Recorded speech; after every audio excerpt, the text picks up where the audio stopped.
Nous allons démarrer ce conseil municipal, si j'arrive à rapprocher un petit peu le micro. Voilà. Je vous remercie. Je vais annoncer les pouvoirs. Alors est absent Stéphane Mauclair qui me donne pouvoir, Jean-Pierre Lalanne qui donne pouvoir à Marc-José Enrat, Philippe Duchesne qui donne pouvoir à Christine Bastille-Lapègue, Laure Podemer qui donne pouvoir à Dominique Doudous, Bruno Cassin à André Drouin, M. Pascal Dagès à Julien Dubois et M. Éric Darrière est en retard et donne pouvoir en attendant à Mme Berthelot. Voilà pour les pouvoirs. Je vais désigner une secrétaire de séance, Madame Marianne Berck-Mansas, si elle est d'accord. Vous avez été destinataire d'un compte rendu des actes que j'ai accompli à l'exécution de la délégation d'attribution du Conseil. Nous allons démarrer par une communication et nous terminerons par une motion que vous allez recevoir, alors j'en suis désolée, en plusieurs phases, puisqu'elle n'a été finalisée qu'hier. Pardon. Ouais, je crois que je vois ça. Allez-y. D'accord. Elle a été finalisée juste hier soir, donc on a fait comme on pouvait pour vous en envoyer un premier principe de modèle tel que nous avons pu le valider lors de la conférence de presse la semaine dernière. Voilà, je vais laisser maintenant la parole à Madame Bastille-Lapègue pour la communication. Oui, bonsoir à tout le monde. Je souhaite porter à la connaissance de l'ensemble du conseil municipal la communication suivante. Le conseil municipal est informé qu'à la suite de la demande de constitution de partie civile déposée par M.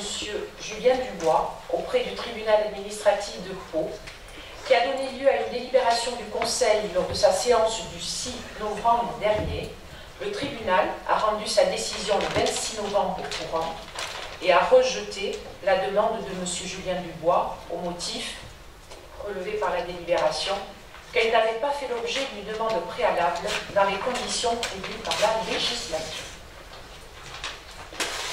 Merci Madame Bastille. Voilà pour cette communication. Nous allons passer maintenant derrière. On n'a pas eu le temps de passer les votes, donc bon, vous reprenez votre place et on signale l'arrivée d'Éric Darrière. Nous allons passer au point 1 de cet ordre du jour, à savoir la subvention 2019 pour le CCAS, et je laisse la parole à Madame Christine Bastille. Vous connaissez parfaitement les engagements du Centre communal d'action sociale. Il s'engage pleinement en faveur du public avec le soutien financier de la ville de Dax, en parfaite coordination avec les institutions publiques, principalement le conseil départemental et la CAF des Landes. Les trois missions essentielles du CCAS, je vais vous les rappeler, c'est tout d'abord l'action en faveur de l'accompagnement social des ménages, d'Aqua en lien avec le plan territorial d'insertion, conduit par le pôle Solidarité du conseil départemental, mais c'est aussi l'action des services en faveur de la petite enfance et principalement également l'action de solidarité en faveur de la qualité de vie des seniors d'Aqua. Et elle se traduit par un programme global, le centre Trinidad, sa restauration sociale, la gestion de l'EHPAD de 136 places d'hébergement permanent et de 17 places d'hébergement temporaire. Et pour accomplir ces missions, le CCAS sollicite, comme tous les ans, l'attribution d'une subvention d'équilibre de 1 754 000 € maximum pour l'exercice 2019. Cette subvention sera versée en plusieurs acomptes et elle pourra être réajustée au moment du vote du budget 2019. Les crédits correspondants seront inscrits au budget primitif de la ville, exercice 2019. Il est demandé au conseil municipal d'approuver l'attribution d'une subvention d'équilibre d'un montant maximum de 1 754 000 € pour l'exercice 2019, versé en plusieurs acomptes, et de prévoir l'inscription des crédits au budget primitif de la ville, exercice 2019, chapitre 65. Merci. Est-ce qu'il y a des questions? On passe au vote. Qui est contre? Qui s'abstient? Voté à l'unanimité, je vous remercie. Le point 2 sur le centre social et culturel. Vous continuez. Voilà, il s'agit d'une décharge de responsabilité du régisseur et ou remise gracieuse. La trésorerie municipale a constaté un déficit de 330 € sur la régie d'avance du centre social et culturel et ce déficit résulte du paiement d'une dépense non autorisée par les statuts de la régie d'avance. Il s'agissait d'un paiement de billets de train à l'occasion d'une animation de déplacement par le train. Et il incombe normalement au régisseur titulaire de supporter la charge de ce déficit, celui-ci étant personnellement et pécuniairement responsable des dépenses liées à sa régie.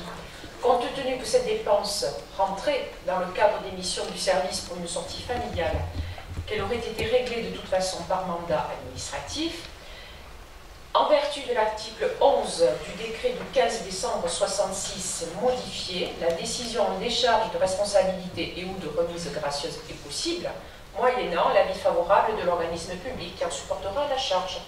Les crédits correspondants sont prévus au budget principal de la ville, exercice 2018, article 6718. Il vous est demandé d'émettre un avis favorable à la décharge à responsabilité ou remise gracieuse du régisseur titulaire de la régie d'avance du centre social pour un montant de 330 €. Est-ce qu'il y a des questions? Je passe au vote. Qui est contre? Qui s'abstient? Voté à l'unanimité. Merci. Nous passons maintenant au chapitre finances avec les décisions modificatives sur l'exercice 2018. Oui, bonsoir. Je vais être assez rapide parce que c'est la dernière DM et c'est une DM de réajustement, disons, en fin d'année. Donc au budget principal en investissement, des virements de crédit d'études transformés en travaux pour la tribune du stade Maurice Boyau et des réajustements de crédit sur les autorisations de programme, notamment piétonisation de choses, en fonctionnement des ajouts de crédit sur rémunération. Il s'agissait, vous savez, au dernier conseil, on avait voté déjà des ajouts de crédit sur les rémunérations. En fait, on fait une erreur, il fallait rajouter 155 000 et non pas 100 000 comme nous l'avions voté en novembre, donc on rajoute ces 55 000.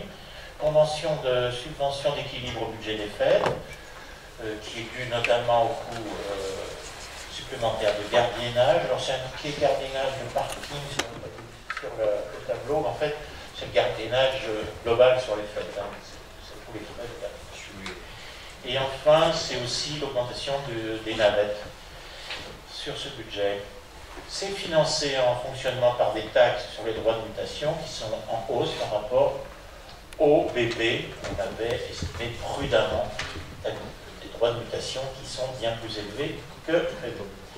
Sur les autres crédits, sur le budget sur les autres budgets, pardon, sur le budget stationnement, réajustement des prévisions d'autorisation de programme avec une baisse des emprunts. Même chose sur les budgets annexes de la Régie des eaux par rapport aux dépenses de l'opération du centre technique opérationnel dont les crédits sont reportés en 2019. Voilà, très résumé, l'essentiel de ces décisions modificatives qui sont en fait des décisions modificatives d'ajustement de fin d'année.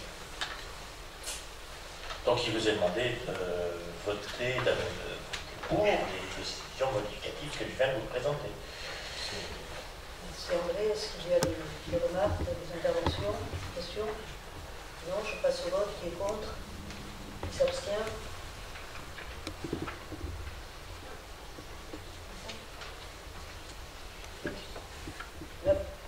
Voté avec 9 abstentions. Merci. On continue sur les autorisations de programme et crédits de paiement. Là, je vais aller encore plus vite, si vous permettez, puisque c'est la conséquence de l'ADN dont je viens de parler. Et en plus, nous clôturons l'AP relative aux Splendides et aussi l'AP concernant les bassins de stockage du Limon. Les crédits des opérations Fontaine Chaude, façade avenue Saint-Vincent-de-Paul, Halles, chemin d'assainissement et CTO sont réajustés. Il vous est donc demandé d'approuver le montant des autorisations de programme ainsi que la répartition des crédits de paiement tels qu'ils figurent dans le tableau annexé.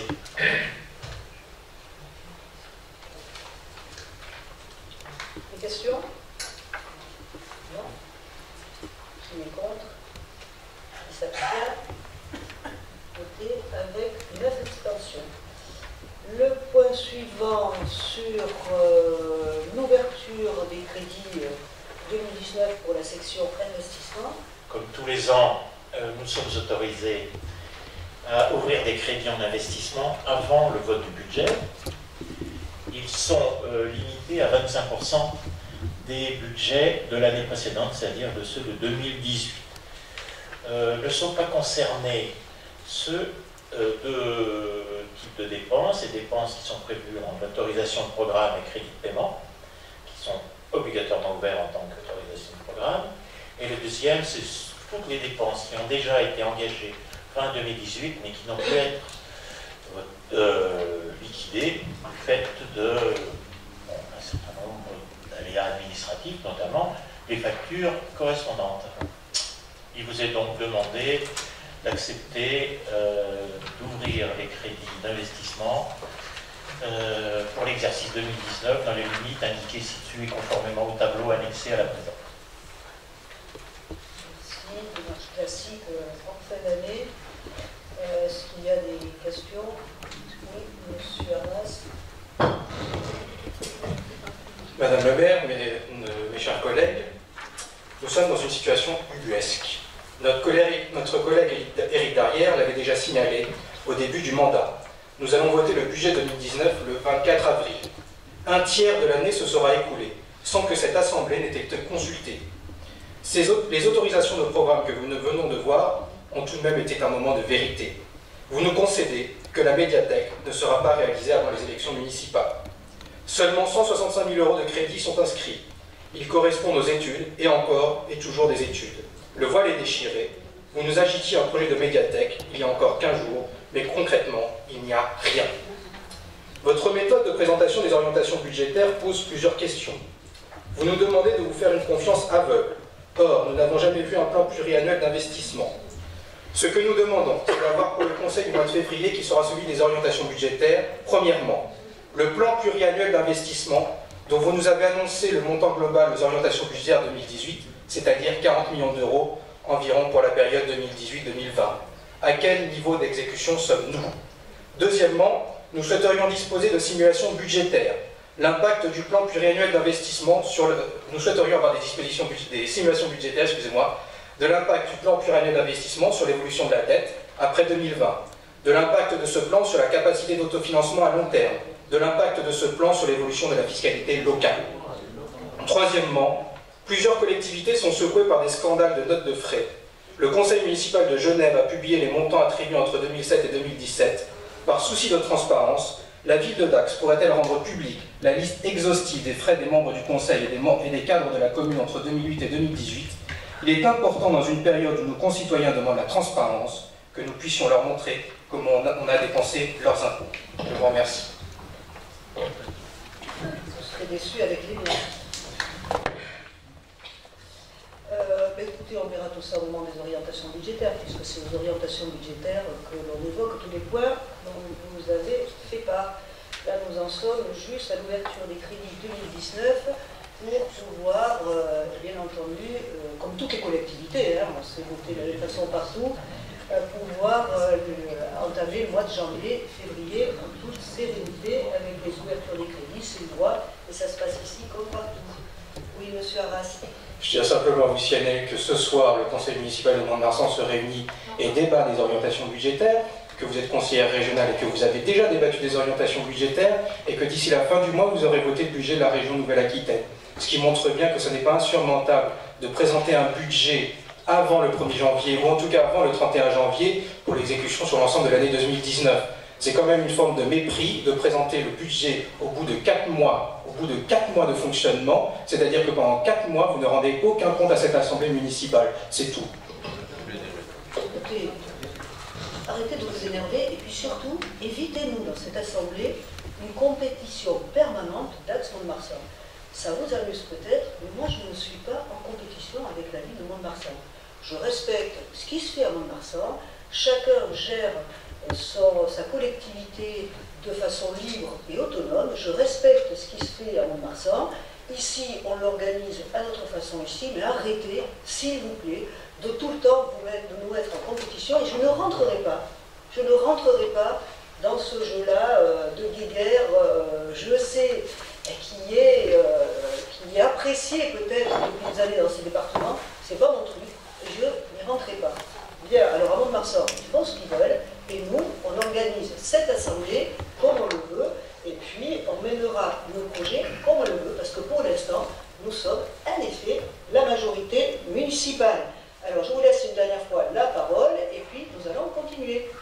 J'aurais pu, Madame le maire, citer une autre collectivité, j'aurais pu citer Pau, j'aurais pu citer d'autres villes. La question, c'est pas d'Axe ou Mont-de-Marsan, la question, c'est simplement d'avoir le budget en temps et en heure. Voilà, c'est simplement une question de respect, Madame. Si vous ne le comprenez pas, ça montre encore une fois que vous êtes complètement déconnecté. Écoutez, on va vous rappeler les règles de loi qui font qu'on a le droit de voter un budget jusqu'au 15 avril, Monsieur Arras. Et les règles, elles sont les mêmes pour toutes les communes de France.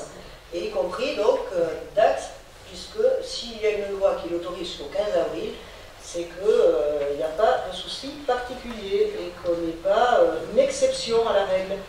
Alors nous allons maintenant continuer et je vais passer au vote de ce point 5 qui était donc l'ouverture des crédits 2019. Alors, qui est contre? Qui s'abstient?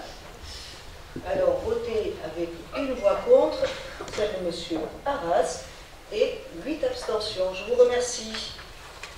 Le point 6 sur le refinancement de la dette et l'avenant à une convention et Oui, en fait. de charge des produits, André. Bon, en fait, c'est la conclusion de ce que l'on a déjà débattu ici. En termes administratifs, il s'agit d'un avenant à la Convention d'aide de l'État afin de bénéficier de cette aide à hauteur de 536 863,50 €.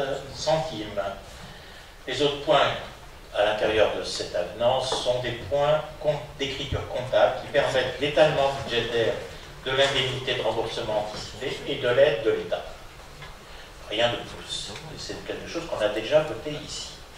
Il vous est donc demandé d'autoriser Madame le maire à signer l'avenant à la convention SPIL-PDC avec l'État afin d'entériner l'octroi d'un fonds de soutien de 536 863,50 € permettant le refinancement de l'emprunt à risque dont les références sont inscrites, de décider de l'étalement et de l'amortissement de la charge correspondant à l'indemnité intégrée au capital du nouvel emprunt pour la somme de 635 000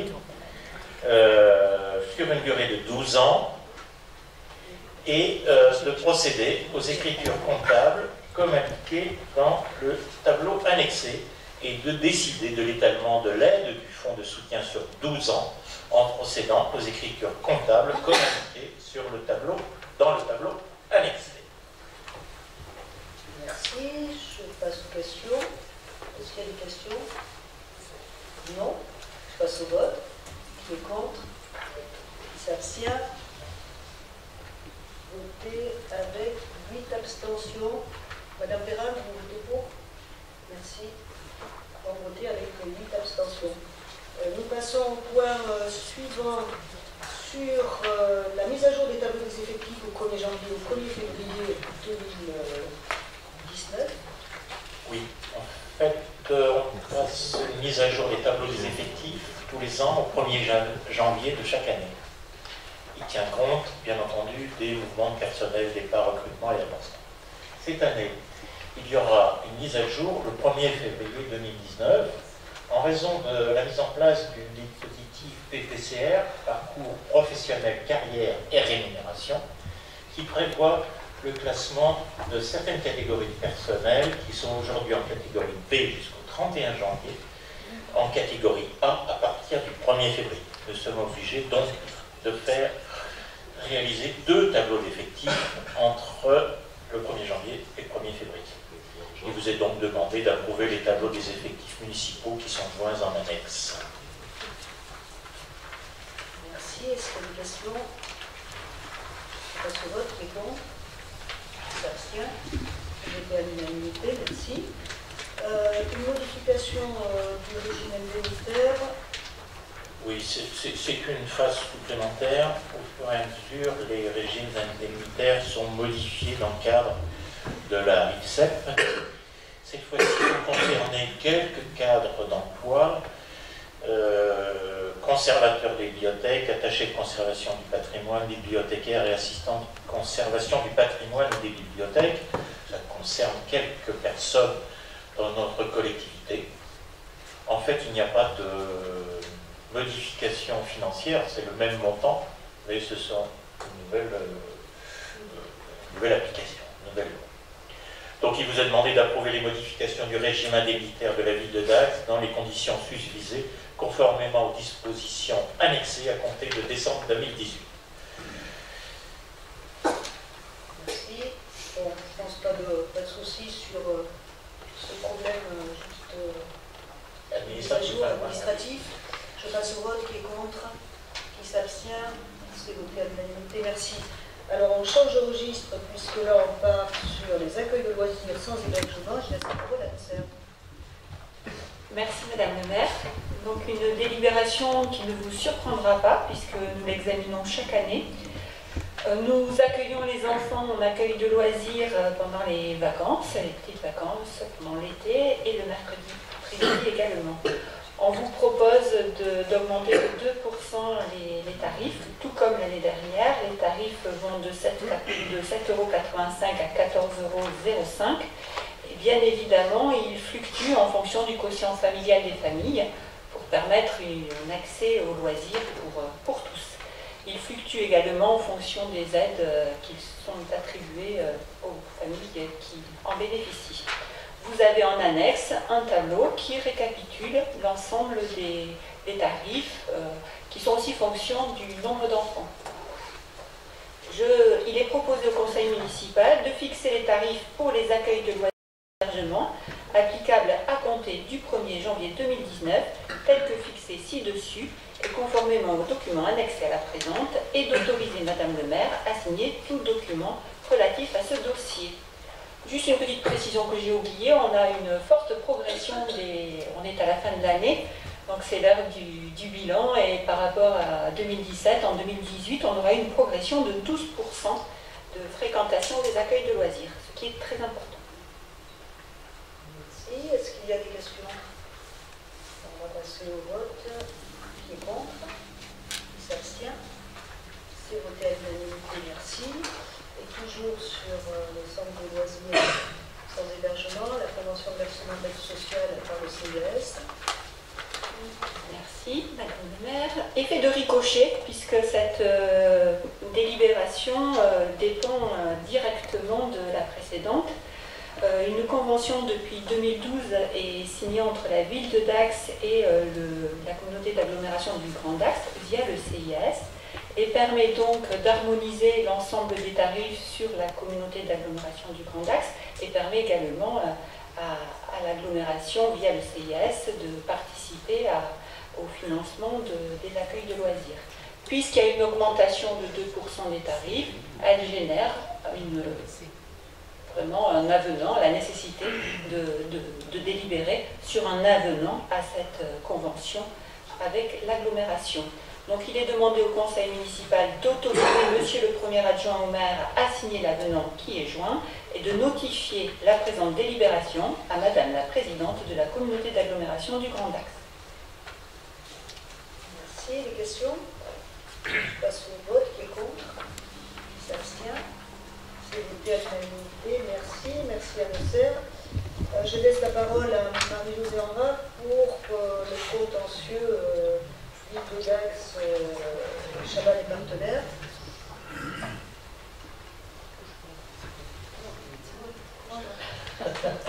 Merci. Donc ça concerne effectivement une provision concernant le contentieux collecte des sons. Donc cette délibération a pour but de permettre la constitution d'une provision en cas d'appel dans le contentieux sur les façades de collecte des sons. La décision du tribunal administratif nous ayant été favorable, mais susceptible d'appel. Donc dans tous les cas, la constitution de telles provisions doit faire l'objet d'une délibération de l'Assemblée. Il est donc proposé la constitution d'une provision budgétaire à hauteur de 590 000 € au risque dans le cas où la société Chabannes et partenaires engagerait une procédure en appel de ce jugement. Il est donc demandé au conseil municipal de constituer sur le budget principal une provision budgétaire pour risque à hauteur de 590 000 € par débit au chapitre 42 de la section de fonctionnement et par le crédit au chapitre 040 de la section d'investissement, et d'autoriser Madame le maire à passer toutes les écritures comptables relatives à cette provision et signer tout document nécessaire si rapportant. Merci. Précaution d'usage là aussi. Est-ce qu'il y a des remarques? Des votes contre? Des abstentions? C'est voté à l'unanimité. Merci. On passe sur le point de mise à disposition d'agents. Donc on est en fin d'année, hein, c'est des délibérations que nous avons l'habitude de voir à cette période. Je laisse encore la parole à Marie-Josée. Donc toujours, la ville de Dax mène une politique volontariste et dynamique dans le domaine du sport. Donc toujours, nous soutenons les associations qui œuvrent dans ce domaine. Donc, comme les autres années, les agents concernés ont donné leur accord sur les bases des conventions et les commissions administratives compétentes dont relèvent les agents. Ils ont émis un avis favorable lors des réunions du 17 octobre 2018. Madame le maire prendra donc les arrêtés individuels de mise à disposition et signera les conventions afférentes. Il est donc demandé au conseil municipal de prendre acte du projet de mise à disposition de 8 agents. Vous avez le tableau qui est annexé auprès d'associations sportives et d'autoriser Madame le maire à signer les conventions de mise à disposition dont les projets sont annexés à la présente. Merci. Est-ce qu'il y a des remarques sur ces mises à disposition? Bon, actuellement, il y en a pas, je pense. C'est assez consensuel. Je passe au vote. Qui est contre? Qui s'abstient? C'est voté à l'unanimité. Merci. La convention avec la ville de Dax et la SAPS, donc Dax Rugbyland. Donc la convention d'occupation du stade Maurice Boyau et du stade Colette Besson entre la ville et la SAPS USD Rugbyland est arrivée à échéance le 15 septembre 2018. La ville de Dax, toujours soucieuse de l'avenir du club, souhaite poursuivre son partenariat en soutenant le projet sportif et managérial des dirigeants de l'USD Rugbyland. Dans l'attente de la construction de la nouvelle tribune, il est donc proposé de renouveler pour 1 an la convention de mise à disposition des locaux du stade Maurice Boyau et du stade Colette Besson en faveur de l'USD Rugbyland. Ces mises à disposition sont consenties moyennant une redevance annuelle de 30 220 € TTC, étant précisé que cette redevance forfaitaire concerne à la fois l'occupation des locaux du stade Colette Besson et Maurice Boyau, conformément à la convention jointe, ainsi que les frais de fonctionnement. Il est donc demandé ce soir au conseil municipal d'approuver le montant de la redevance d'occupation entre la ville et la SAPS US Dax Rugbyland et d'autoriser Madame le maire à signer la convention d'occupation ainsi que tout document se rapportant à ce dossier. Merci. Est-ce qu'il y a des remarques? Il n'y en a pas. Je passe au vote. Qui est contre? Qui s'abstient? Voté à l'unanimité. Merci. Changeons de chapitre là aussi pour aborder les modifications de tarifs au 1er janvier 2019, ou tout au moins fixer les tarifs au 1er janvier 2019. Je laisse la parole à Viviane Messelso. Merci Madame la maire, bonsoir chers collègues. En annexe, vous avez donc la liste de ces tarifs que nous vous proposons de fixer à compter du 1er janvier 2019. Il vous est également rappelé dans la délibération que dans le cas où la collectivité ne serait pas en mesure d'assurer les prestations pour lesquelles les abonnés ou usagers auraient acquitté les tarifs indiqués, il est proposé de décider du principe de remboursement de ces personnes et on vous précise les modalités de ce remboursement. Il vous est donc demandé de fixer les tarifs municipaux selon les propositions indiquées dans le tableau annexé à la présente à compter du 1er janvier 2019 et de décider du principe de remboursement des abonnés ou usagers lorsque le service pour lequel ils se sont acquittés du tarif ne peut être rendu du fait de la collectivité.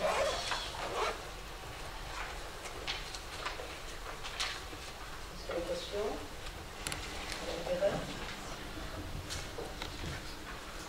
Merci Madame le maire, bonsoir à tous. Il y a un effort de fait au maintien des tarifs, je voterai pour vous encourager. Une seule question, pourquoi la partie funéraire n'est pas comprise l'entreprise ait subi une hausse.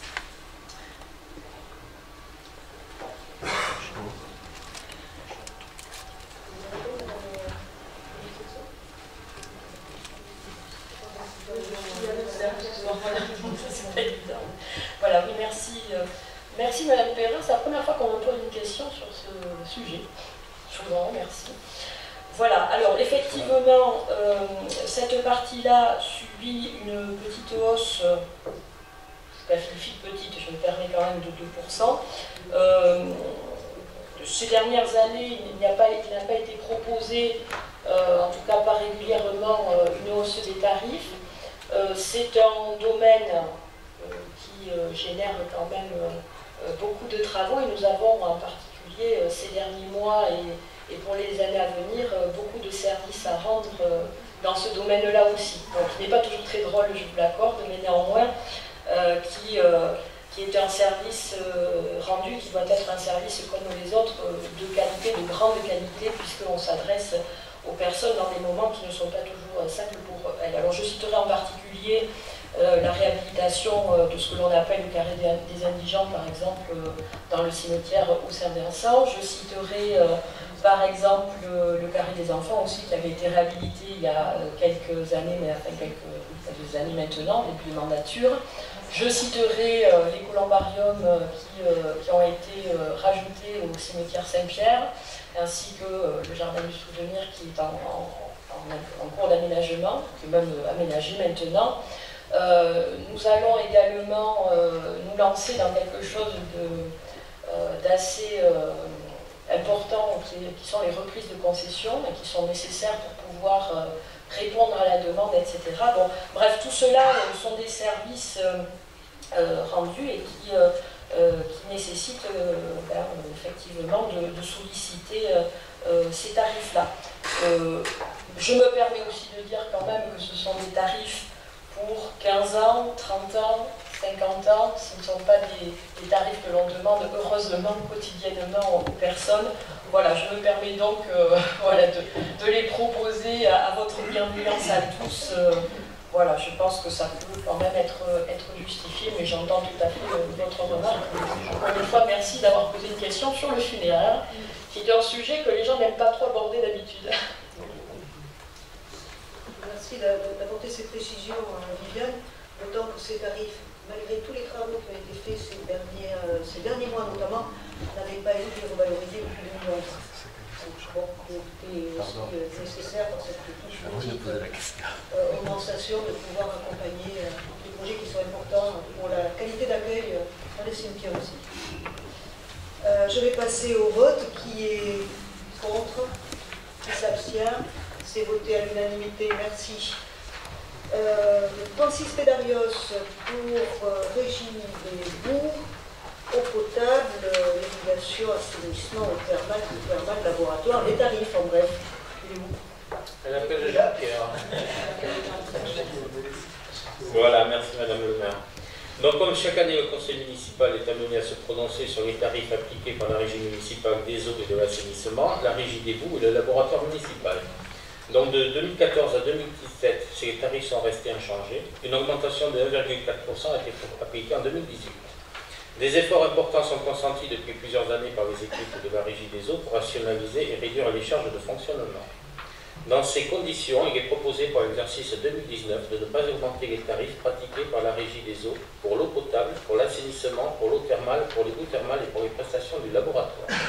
Néanmoins, deux augmentations sont proposées. Le prix du sachet Terdax qui va passer à 5,162 € hors taxe au lieu de 4,68 € hors taxe en 2018 et l'étalonnage des compteurs d'eau potable.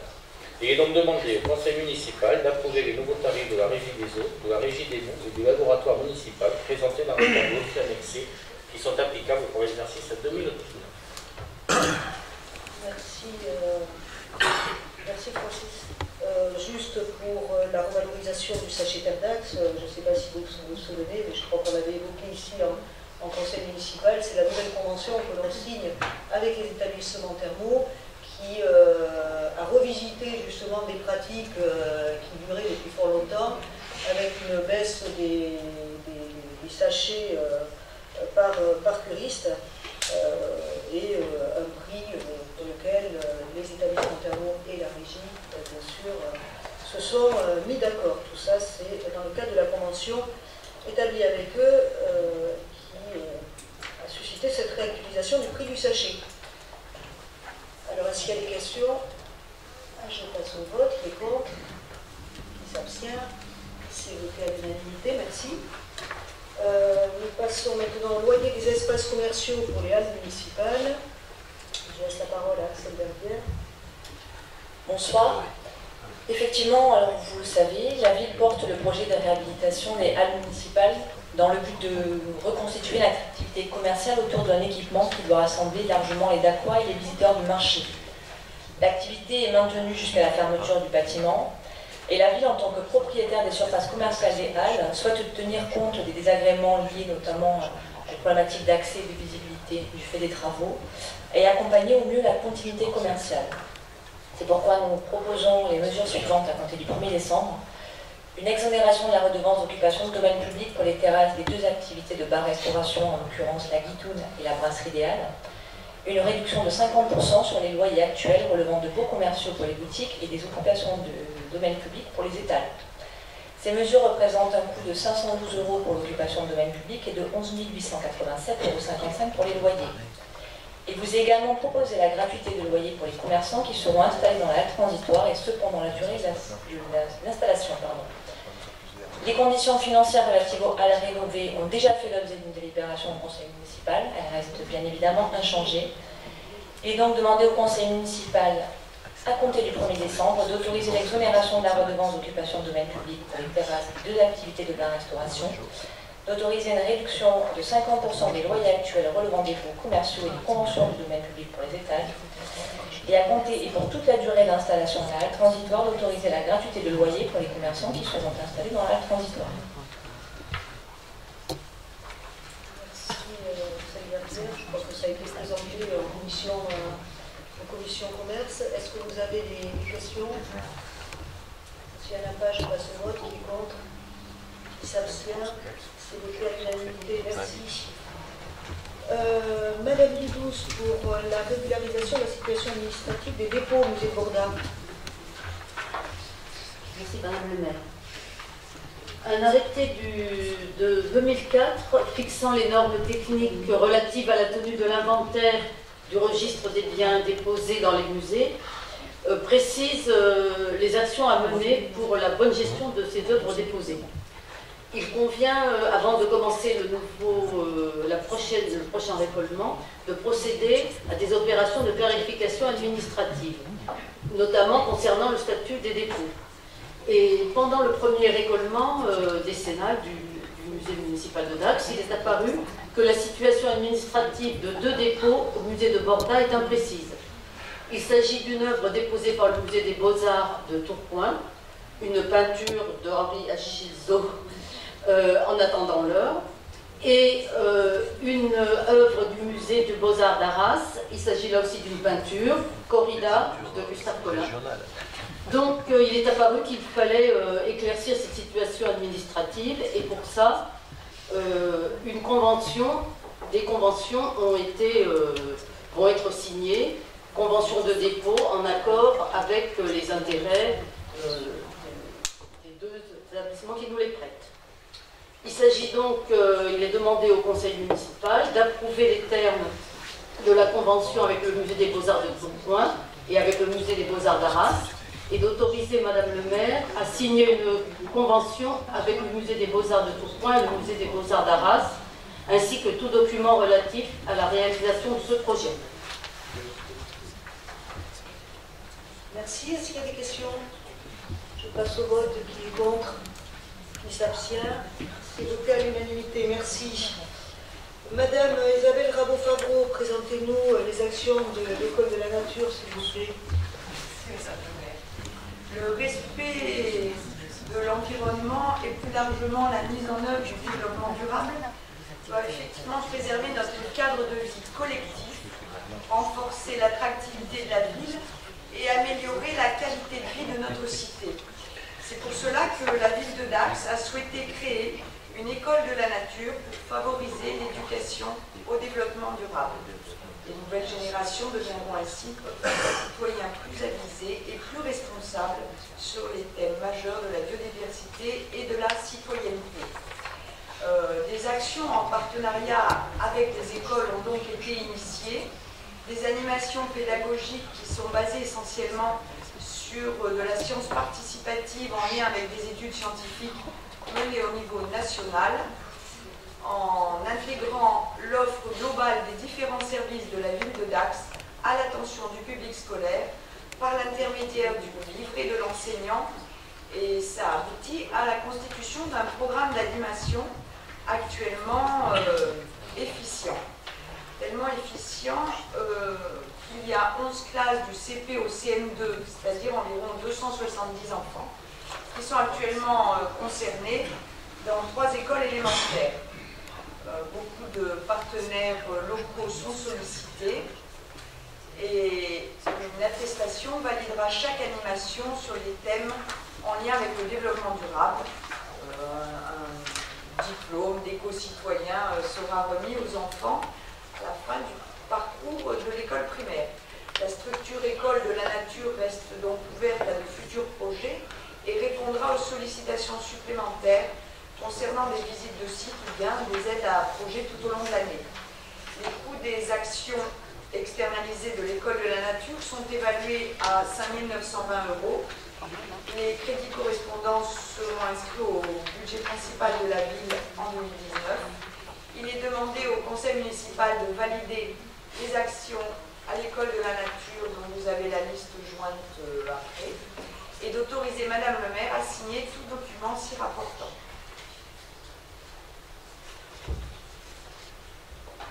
Est-ce que vous avez des questions ou des compléments d'information? C'est de plus en plus demandé, cette maison de la nature.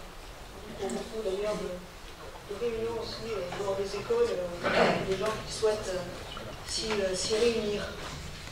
Je vous invite, quand vous avez l'occasion, à venir voir les expositions. Bon, c'est peut-être pas le meilleur mois pour y aller, mais allez-y plutôt au printemps, ça sera plus agréable. Je vais passer au vote. Qui est contre? S'abstient, voté à l'unanimité. Merci. Madame Laguardette, la convention de cofinancement des études sur les bâtiments commerciaux de QS. Merci Madame le maire. Construit il y a 50 ans, l'ensemble immobilier social de QS comprend 335 logements ainsi qu'un espace multifonction regroupant 2 cellules commerciales et un pôle d'animation socio-culturelle. De 2009 à 2015, le bailleur s'est lancé dans un vaste programme de réhabilitation de ces immeubles. Depuis fin 2016, la ville s'est engagée, en concertation avec les habitants du quartier, dans un important projet d'amélioration de leur cadre de vie. Avec par exemple la restructuration des cheminements piétons, de l'éclairage public, la plantation d'arbres, la réalisation d'un site-stade, de salons, d'un cabanon et enfin la réhabilitation du terrain de football qui s'achèvera courant 2019. Aujourd'hui, la ville souhaite restructurer l'espace multifonction de ce quartier et des échanges menés avec les habitants ont notamment permis de définir le projet suivant. La création d'un pôle d'accompagnement numérique, faire de ce lieu un catalyseur d'actions et de projets pour l'emploi, favoriser l'insertion et la formation des habitants, en rassemblant par exemple sur un même lieu représentants d'entreprises, institutions, professionnels de l'insertion et du social, demandeurs d'emploi et entreprises en création. Les objectifs sont de soutenir l'emploi et l'activité, de favoriser la création d'emplois, de renforcer la cohésion sociale et d'améliorer l'image du quartier. Pour y parvenir, la ville a décidé de lancer une étude pour la restructuration de cet espace. C'est la Caisse des dépôts et consignations qui a souhaité renouveler son accompagnement et qui cofinance cette nouvelle étude. Il est demandé au conseil municipal d'approuver les termes de la convention pour le cofinancement d'études dans le cadre de la réhabilitation de l'ensemble immobilier regroupant 2 cellules commerciales, tabac et coiffeur, et du pôle d'animation socio-culturelle de la cité de Cuyès, et d'autoriser Madame le maire à signer cette convention ainsi que tout document s'y rapportant. Merci. Est-ce qu'il y a des questions? Alors, Monsieur Arras et Madame Perrin. Monsieur Arras. Madame la maire, les décisions sont prises là-haut et elles nous sont imposées sous couvert de concertation. Ils ont voulu se servir des habitants comme des porte-voix de leur action et non pour faire remonter les problèmes et les souhaits du terrain, explique un membre démissionnaire. Ça en a lassé beaucoup. Voilà comment le journal Sud-Ouest rapporte les propos des habitants de Cuillès, leur ressenti, ou plutôt leur ressentiment. Face à la façon dont ils se sentent considérés et face au comportement de votre municipalité, je les rencontre moi aussi, ces habitants, des habitants fatigués, excédés et désespérés. Fatigués des promesses sans lendemain, excédés des incivilités, des dégradations, des nuisances et des difficultés dont ils sont les victimes quotidiennes. Désespérés enfin du mur auquel ils font face lorsqu'ils s'adressent à la municipalité ou à leur bailleur. Les mots qui reviennent les plus souvent, je peux vous les citer et vous n'en serez pas surprise car, je le sais, vous les avez vous aussi entendus. Nous en avons marre d'être les faire-valoir de Madame le maire. On parle seulement de nous quand la mairie veut faire sa pub. Nous voulons être juste un quartier comme les autres. Nous voulons être des Dacois comme les autres. Nous ne voulons pas être enfermés dans notre quartier. Ils dénoncent la peur, les agressions, l'insécurité et une présence insuffisante des forces de l'ordre. Ils ne comprennent pas pourquoi leur bailleur, XL Habitat, soit sourd à leurs requêtes. On parle tantôt de manque d'entretien, tantôt d'interlocuteurs qui les méprisent, ici de nouveaux locataires qui entrent dans un appartement dans un état lamentable, digne d'une décharge, m'a-t-on même dit. J'avais dénoncé en mai dernier l'absence d'écoute et de dialogue. Le Conseil citoyen, censé servir d'interface entre la population des quartiers et les pouvoirs publics, ne s'est pas réuni une seule fois au cours de l'année 2017. Pour cause, il a fait l'objet d'une vague de démissions de la part de responsables associatifs ou de simples habitants. Cette délibération est finalement le symbole de ce que les habitants de Guillès ne veulent plus. Le symbole de votre échec en matière de politique de la ville. Comme d'habitude, vous nous présentez une situation idyllique. Vous ne faites pas de politique au sens noble du terme, vous faites de la communication et de l'illusion. Vous nous inventez un dispositif qui, encore une fois, referme le quartier sur lui-même. Une étude censée tout régler avec des objectifs généreux. Mais tout le monde est d'accord pour la paix dans le monde et la fin de la guerre. Mais pour passer à l'action, Madame le maire, qu'attendez-vous? Il n'y a pas besoin d'une étude pour entrer en contact avec les chambres de commerce et d'industrie, les chambres des métiers, Pôle emploi ou les autres acteurs du secteur de la formation en général pour identifier les besoins en emploi dans le département et orienter les habitants vers des formations ou des emplois. Il n'y a pas besoin de payer des études pour que les élus se montrent moins condescendants et davantage à l'écoute, ou pour que les problèmes du quotidien soient traités comme ils doivent l'être.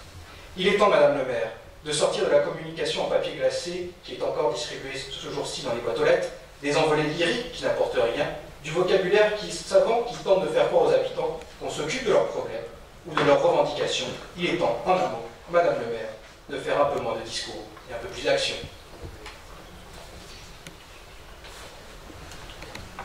Je ne sais pas quel est celui des deux qui est le champion des envolées lyriques, mais c'est pas moi aussi. Moi, je dirais plutôt moi aussi, monsieur Arras.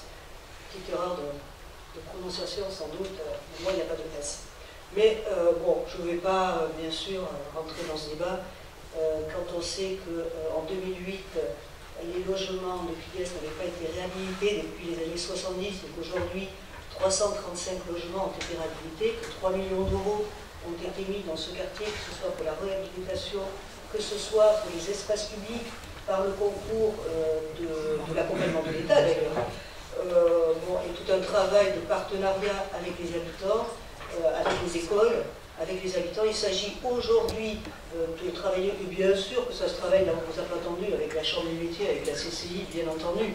Il s'agit de refaire ce dernier module qui n'est pas intégré dans les financements d'accompagnement de politique de la ville, ce dernier module commercial en particulier, de garder ces commerces au cœur de la cité tout simplement, des bâtiments qui ne sont pas simples à gérer, de construire des opérations en opération tiroir tout en maintenant les activités, bon, ni plus ni moins, pour le reste, écoutez, chacun appréciera ce qui s'est fait ou pas sur ce quartier de Cuillès, mais je crois qu'il y a aussi beaucoup de gens qui ont vu du changement.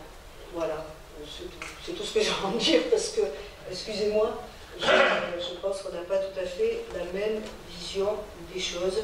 Je n'ai qu'un seul objectif, c'est que chacun trouve sa place à Dax et puisse vivre dignement, quel que soit le quartier où il se trouve.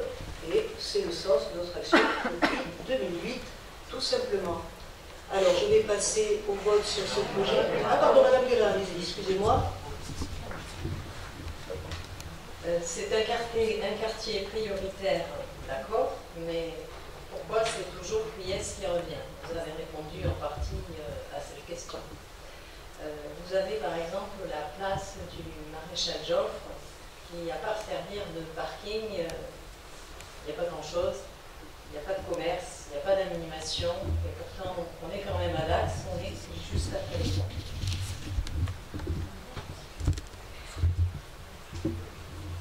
Alors c'est juste là, c'est une place qui est observée aujourd'hui, qui est regardée dans le cadre des aménagements et des travaux qui seront menés par la communauté d'agglomération du Grand Dax.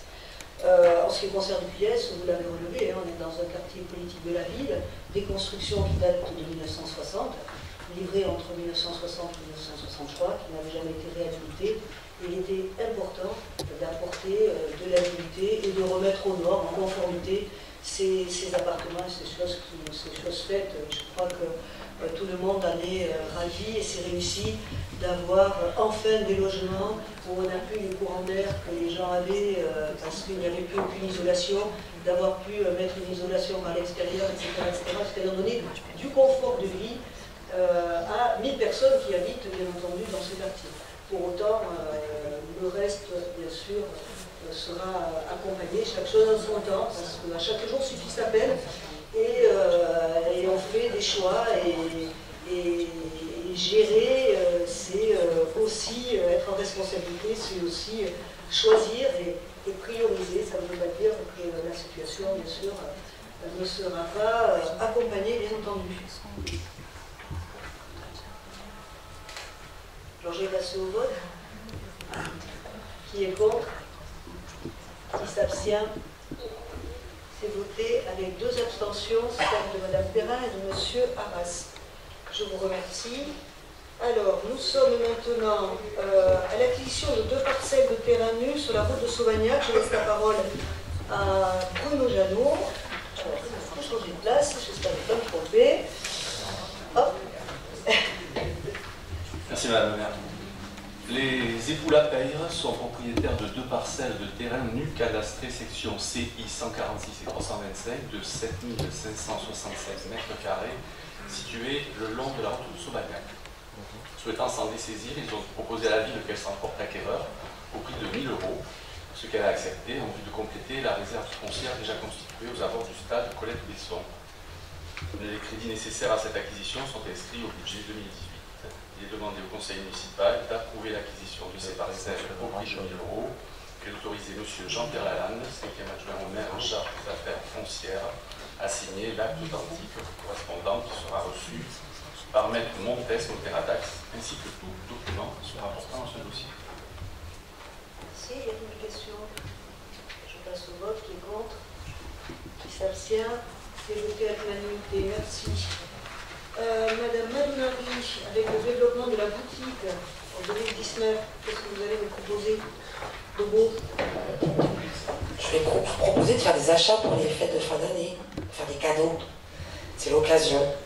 Donc afin d'enrichir l'offre existante de la boutique, de nouveaux articles en rapport avec l'exposition 2019, ils sont fous de ces Romains, et avec la thématique gallo-romaine développée à la crypte archéologique, pourraient être mis en vente. Il est donc proposé de développer la boutique du musée en ajoutant, en complément des articles déjà présents, les ouvrages et articles dont la liste et les tarifs sont joints en annexe 2. De plus, compte tenu des contraintes budgétaires, le musée proposera également, avec un système de dépôt-vente, des ouvrages liés à l'exposition de 2019. Cela permettra ainsi de ne pas engendrer de dépenses ni de déstockage d'invendus. Donc dans ce cadre, il est proposé d'ajouter 5 ouvrages, Recettes romaines de René Husson et Philippe Galniche, pour les adultes à 14,50 €, ça peut donner des idées pour le repas de Noël. L'Empire romain, par le menu de Dimitri Tillois d'Ambrosie, Marcus et Peritas de Marie-Luce Plat et Sylvie Casaban, les Romains à petits pas d'Éric Tessier et Éric Dars.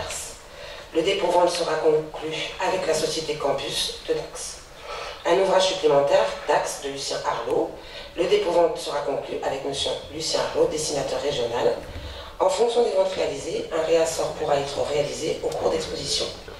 Des gratuités sur les articles hors dépôt-vente pourront être accordées à titre protocolaire à l'occasion de partenariats ou de manifestations promotionnelles et dans le cadre de la collaboration avec des chercheurs, artistes, étudiants et stagiaires, notamment pour l'aide à la réalisation des expositions temporaires.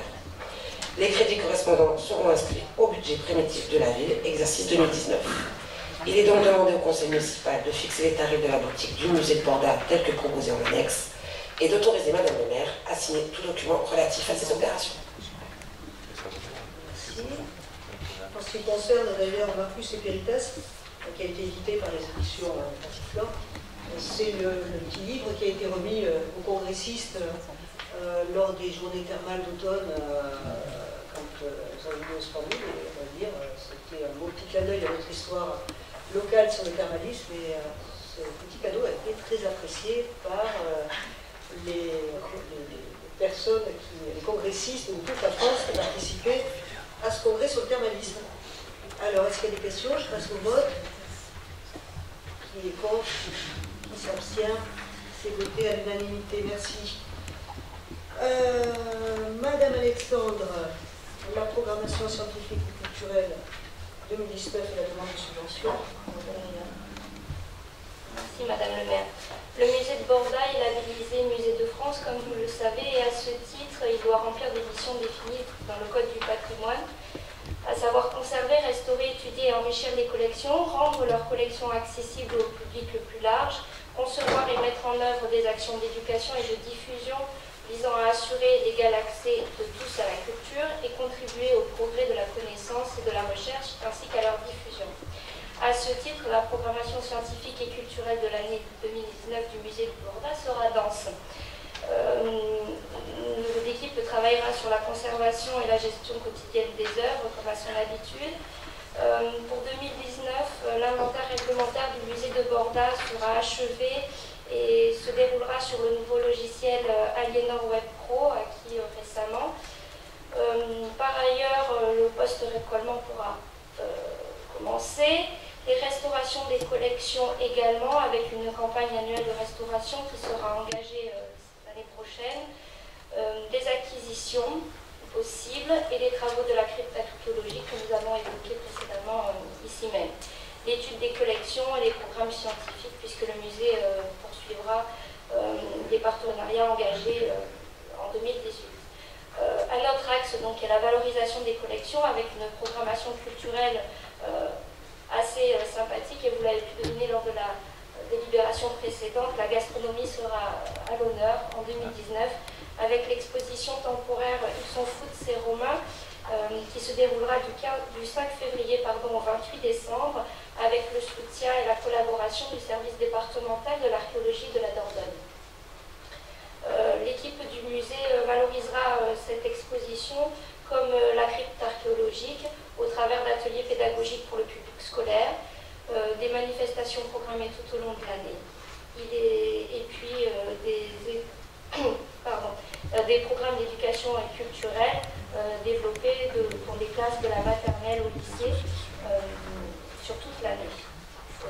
Il est donc demandé de valider la programmation 2019 des manifestations du musée de Borda, présentée en annexe 2, de solliciter une subvention auprès du conseil départemental de l'Inde au maximum pour la programmation scientifique et culturelle du musée pour 2019, et d'autoriser Madame le maire à signer la convention de partenariat avec le conseil départemental de la Dordogne, présentée en annexe 1, et toute convention et contrat se rapportant au programme scientifique et culturel 2019 du musée de Borda. Merci. Est-ce qu'il y a des questions? Je vais passer au vote. Qui est contre? Qui s'abstient? C'est voté à l'unanimité. Merci. La bibliothèque et la programmation culturelle 2019. Oui, après le service du musée, c'est la bibliothèque qui présente sa programmation culturelle 2019. Donc un petit rappel, la bibliothèque est un repère de la vie culturelle d'Apoise. Elle propose chaque année une saison culturelle renouvelée autour du livre, de ses collections, de la lecture et des auteurs. Associée aux nouveaux horaires d'ouverture, cette programmation est indispensable pour faire de la bibliothèque un lieu vivant, un lieu de débat où les collections et les idées circulent et s'échangent. Le rôle de la bibliothèque ne s'arrête pas à la mise à disposition d'ouvrages et d'espaces, il comprend la promotion des savoirs et de la culture sous toutes ses formes. Le programme événementiel s'adresse aussi bien aux habitués qu'au public moins familier de ces pratiques. Il comporte donc un volet d'éducation artistique et culturelle destiné à sensibiliser les plus jeunes aux enjeux d'éducation et de sociabilisation que représentent le livre et la lecture. Les parcours d'éducation artistique et culturelle sont développés également au sein de la bibliothèque pour des niveaux scolaires différents et s'appuient sur la rencontre avec des auteurs et des illustrateurs contemporains pour proposer une littérature accessible. Vous l'aurez compris, la bibliothèque proposera pour 2019 des programmes, des parcours éducatifs, aussi bien pour les niveaux primaires, collège, lycée. L'équipe de la bibliothèque développera également des actions pour les publics éloignés du livre ou de la langue française, en accompagnant des publics dans l'apprentissage du français et la découverte de la lecture plaisir, en travaillant en partenariat avec les établissements scolaires. On retrouvera également des rencontres d'auteurs régulières, dont l'objectif est de favoriser le lien entre le public, les œuvres et les auteurs. Les auteurs attendus pour 2019 sont nombreux, publiés aux éditions Gaïa pour certains, et une rencontre pourra être imaginée en avant-première du Festival d'Eschelle du Livre ou avec Lettres du Monde. Donc, la bibliothèque construit ce cycle de rencontres sur le semestre 2019 et fera découvrir aux habitants la vie et l'œuvre des écrivains régionaux. Comme l'an dernier, la nuit de la lecture se déroulera le samedi 19 janvier, donc bientôt. Elle réunira les communes de Dax, Percis-les-Bains et Narros autour d'une programmation commune. Le thème retenu pour 2019 sera celui de la belle époque. Comme nous l'avons connu l'an dernier, au mois de mai, la bibliothèque proposera une nouvelle vente de livres dont l'objectif est de donner une seconde vie aux ouvrages retirés des collections. Et puis, nous programmerons également des spectacles pour la petite enfance qui ne seront pas oubliés en 2019. Dans la programmation récurrente, vous retrouverez les siestes littéraires pour les doux rêveurs et la bibliothèque proposera aussi des concerts, par exemple pour la fête de la musique, et continuera ses rendez-vous réguliers comme les ateliers du samedi, les apéros littéraires ou les heures des histoires.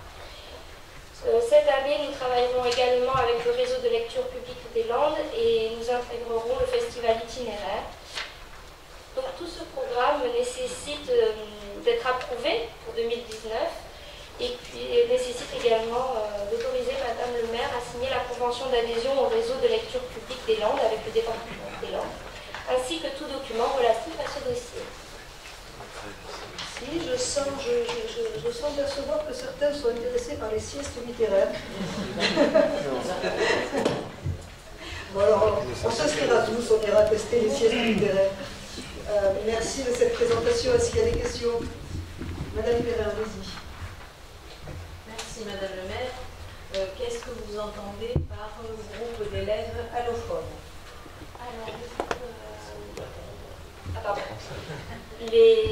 Les groupes d'élèves allophones sont des élèves, donc des classes d'enfants ne parlant pas le français comme langue maternelle. Donc c'est des ateliers qui sont mis en place pour ces publics-là à la bibliothèque.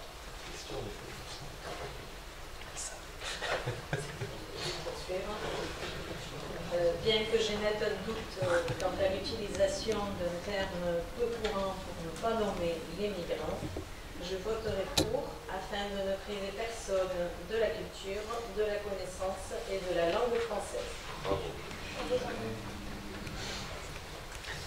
Il y a plein de gens qui ne parlent pas français sans être forcément migrants.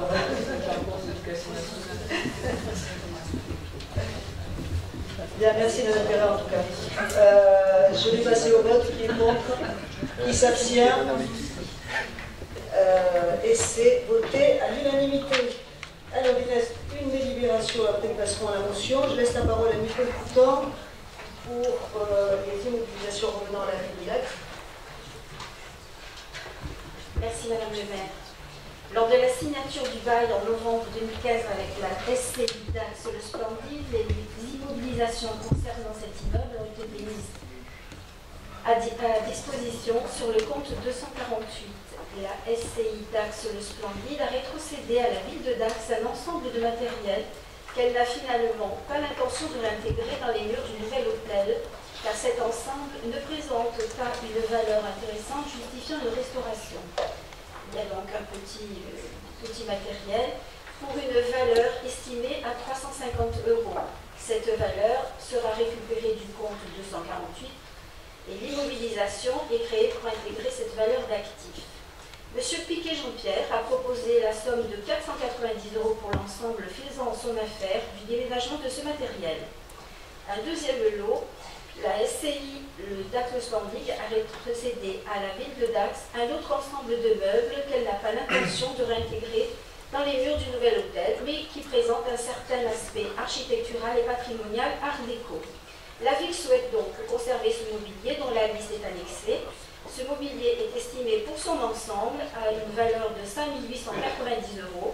Cette valeur sera récupérée bien entendu au compte 248 et l'immobilisation est créée pour intégrer cette valeur d'actif. Il est donc demandé au conseil municipal de décider de la vente pour la somme de 490 € à M. Piquet-Jean-Pierre d'un ensemble de matériel remis par la SCI Dax Le Splendide, de décider de conserver un ensemble de mobilier représentant une valeur architecturale et patrimoniale, dont la liste est donc annexée, pour une valeur d'ensemble de 5 890 €. Pardonnez-moi. Merci. Est-ce qu'il y a des questions sur ce sujet? Non. Je passe au vote. Qui est contre? Qui s'abstient? Oui, monsieur Robert. Voté avec une abstention. Alors avant de passer à la motion, on me rappelle que vous n'oubliez pas de signer les décisions modificatives en sortant. D'accord? C'est bien sûr qu'ils vont pouvoir signer. Deux fois. Bien, je passe à cette motion pour une justice de qualité et de proximité dans le département des Landes, avec le maintien des tribunaux landais dans leur pleine compétence. À l'issue d'un point de presse organisé le 7 décembre 2018, intitulé « La réforme de la justice, quels enjeux pour le territoire landais », en présence des bâtonniers des barreaux de Mont-de-Marsan et de Dax, des maires des villes de Mont-de-Marsan et de Dax, siège des tribunaux landais, de parlementaires landais et de maires du département, l'association des maires et des présidents de communautés des Landes propose de soumettre au vote des conseils municipaux et des conseils communautaires la motion suivante. À l'écoute de leur constitution et des professionnels du droit, les élus landais sont conscients de la nécessité de faire évoluer l'institution et les pratiques judiciaires. Ils sont attentifs à ce que plusieurs dispositions du projet de loi de programmation 2018-2022 et de la réforme de la justice risquent de porter atteinte à l'accès aux droits des justiciables, notamment des plus fragiles. Les élus landais sont attachés au principe de proximité, de garantie de l'accès aux droits et de respect des libertés individuelles qui doivent être au cœur de la réforme de la justice. Le texte prévoit la suppression des tribunaux d'instance, tribunaux du contentieux du quotidien. Élus locaux et professionnels du droit sont attentifs à ce que ne soient pas créés des déserts de droit. Aujourd'hui, ces instances dans les Landes sont géographiquement proches des justiciables, faciles à saisir, peu coûteux et jugent dans des délais raisonnables. Le nombre important de saisines reçues par le défenseur des droits à l'occasion du déploiement du plan préfecture nouvelle génération a démontré l'ampleur des difficultés que peut entraîner une vague de dématérialisation pour l'accès aux services publics. La dématérialisation envisagée du service public de la justice doit s'organiser en prévoyant une phase transitoire et la nécessité d'un accompagnement numérique des usagers. La discussion à l'Assemblée nationale et au Sénat doit permettre de renforcer ces aspects du texte législatif en examen au Parlement dans les prochains jours. Enfin, garant du dynamisme de leur territoire, les élus landais tiennent à conserver la présence du professionnel du droit au cœur de la cité.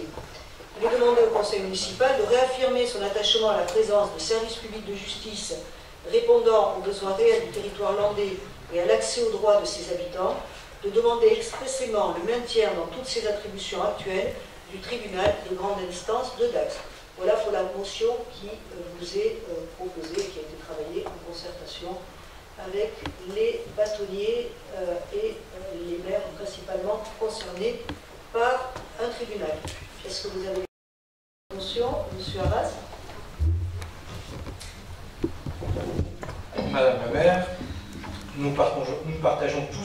préoccupations sur ce sujet.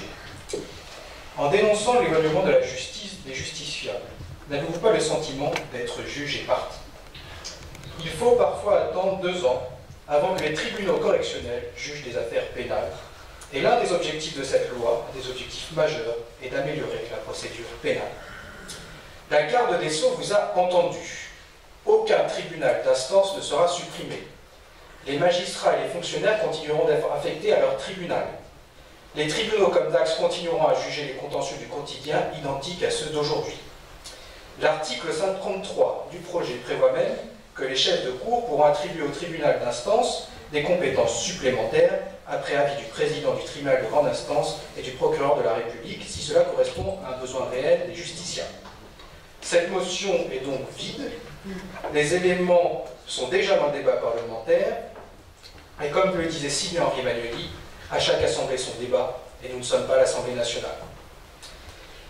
Les plus grandes menaces aujourd'hui, Madame le maire, vous ne l'avez pas dit aujourd'hui, mais pour nos concitoyens, c'est déjà la mort du centre-ville, les finances communales en mauvais état.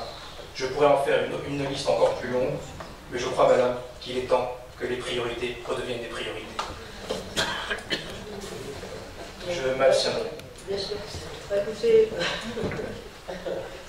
c'est navrant, mais je crois que l'intérêt de nos territoires, c'est de défendre ses services publics et se défendre, en effet, l'existence des 2 tribunaux de Dax et de Mont-de-Marsan. Je pense que... Ils ne sont pas menacés.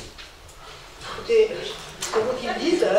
Ce n'est pas tout à fait l'avis des avocats qui demain vont manifester place de la Fontaine-Chaude.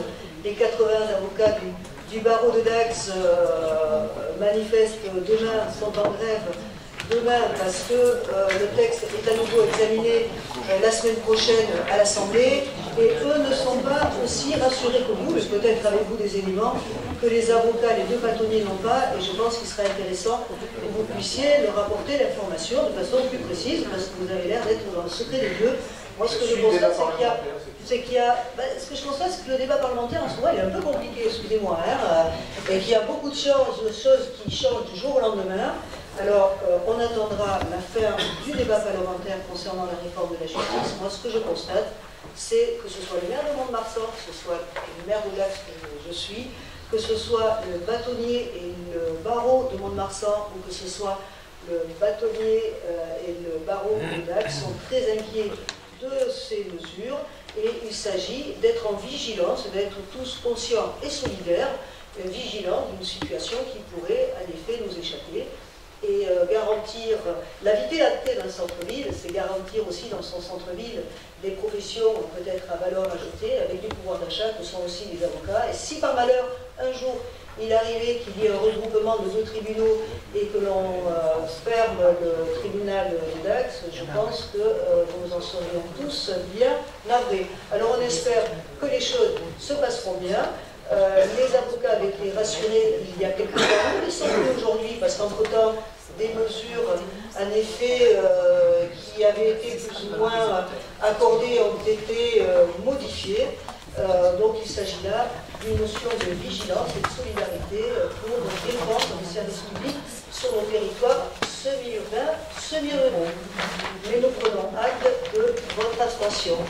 Pour le reste, je crois que tout le monde a souhaité voter cette motion. Je vous en remercie et j'en ferai part, bien entendu, comme je m'ai engagé, aux bâtonniers de Dax et aux bâtonniers de Mont-de-Marsan. Merci à vous. Je vous souhaite une bonne soirée. Je vous souhaite surtout, puisque je ne pense pas que je vous aurons l'occasion de se revoir, de bonnes fêtes de fin d'année aux uns et aux autres. Alors oui, on a voté, oui. Juste, je crois avoir voté. Je vais passer au vote, comme ça on a voté. Une abstention de M. Arras, j'ai demandé si les autres ne s'abstenaient pas. Elle est votée avec une abstention. Je vous souhaite de bonnes fêtes de fin d'année et n'oubliez